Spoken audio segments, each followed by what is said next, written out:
What's happening, everybody? Just wanted to give a little bit of an update on the Miami recruiting situation. We are getting towards the end of the month. It's crazy. It's almost July, but that's part of the deal, man. Every year it seems like it goes a little faster. Miami just wrapped up its big recruiting weekend. It's June 25th. Kids from across the country have been on campus. They even had an unofficial, visits and stuff with camps. There's a kid named Devon Mitchell from California that had a good visit, etc. But I really want to focus on the seniors for this. So a couple of points before I delve into this. Number one, we are absolutely to the point where kids, forget this weekend for a second, from the 2nd, the 9th, and the 16th, those weekends, any kid for Miami, against Miami, push commitment back, set a timeline. There are a billion different things that can happen. Make a commitment, still take visits in the fall. Remember, in today's era, recruiting is very, very fluid. The NCAA has set, in my opinion, not the smartest rule, but you can take unlimited official visits now. In case you didn't know, it's no longer 5. It's unlimited. I think that's a terrible idea, but that's another story. And because of that, we might see some kids that we thought were done this summer not be concluded at all. So that's something to think about. There's a few kids from the prior weekends that I'm curious to hear.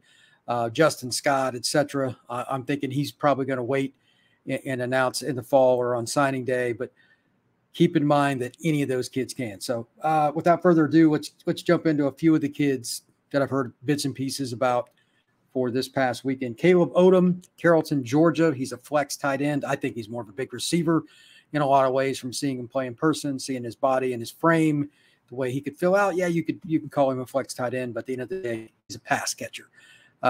Ole Miss, Alabama, Tennessee, you name it. Everybody's recruited him in one capacity or another, but Miami's been a constant. He's been down to Coral Gables 3 times this year, off the top of my head with this visit. And I think Miami is going to be really tough to beat. But this recruitment has went a lot of directions, so that gives me nervousness to predict where he's going to go. He's had some ups and downs and some turns, different directions. I still want to see him announced before I would feel comfortable. I am a glass half full kind of guy. I'm a show me, not tell me kind of guy. That being stated, I know that he's connected with some of the other recruits at the University of Miami, Judd Anderson and some of these other guys, and that's really important. Sometimes that's the selling point too. Sometimes that's just a flat out bottom line. And if you don't connect with the guys you're going to play with, you probably don't want to be there. So, and for good reason. I just think that he's a guy you should watch. Miami's been on him a long time too. The staff's done a really good job. If Judd does get some of these guys, that'll help him develop too. That's important. You got to have the tools around you as a quarterback. So I'm sure he's excited to get guys like this in. Chris Cole, this is the kid that I talked to Alex Dono about this on his podcast, the Locked On Canes podcast. Check that out, by the way. It's really good.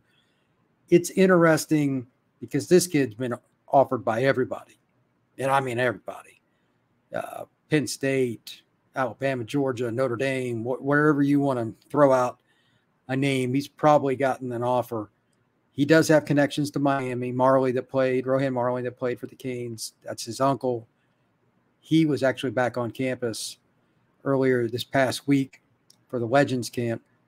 I think that Miami's right there, but out of all these guys, and I think he's a super, super important recruit. I'll get into that in a sec. But out of all these guys, he might be the most difficult to project, but Miami might have made a little bit of a move from what I heard. Had a really good visit. The reason he's so important is the versatility. Miami is not the deepest team, being kind at linebacker anyway, and this is a guy that's athletic enough with the length included, not just a fast guy that's 6 foot. He's 6'2" or so, that can play over the slot, and he could still play will, etc. Moving him around position to position, even before the snap, he might change his position based on what the package is, how they shift, etc. And you don't have to call timeout. Oh, no, we don't have the right guys. That's what spread offenses do, and that's why he's so valuable. Cole can play multiple spots, and that is really important in today's game. Big-time athlete out of Virginia. I don't know where he's going to go, but Miami did make a move. The kid that I think it's not surprising that Miami made a move with, out of Palmetto High School. That's South Miami. He's probably on a bad day, 40 minutes from campus, even with terrible traffic, which if you live in Florida, you know, happens a lot in Miami. But he could be there and sometimes probably in 15 minutes. This is a kid Miami made a move with. Nebraska and A&M were the other schools that had brought him in for visit. Palmetto obviously has a history with Miami. Traditionally, they've recruited there for a long time. It wouldn't be anything new. They obviously signed the brothers from there last year, the Washington brothers. I think that this is a kid that would be as good a bet to commit as anybody because he's just so close. I'm not exactly throwing the rock real far here. This is pretty easy, but he probably wanted to just feel like a priority. Can't blame him. Miami's turned up the heat. They brought him in for a visit, let him know they wanted him. He's a kid I saw in the Jamboree this spring up at Palm Beach Gardens. He's a really good athlete, and he can make guys miss in space. Typical South Florida receiver. He's not fun to tackle. So I'll be interested to see when he makes his final decision public.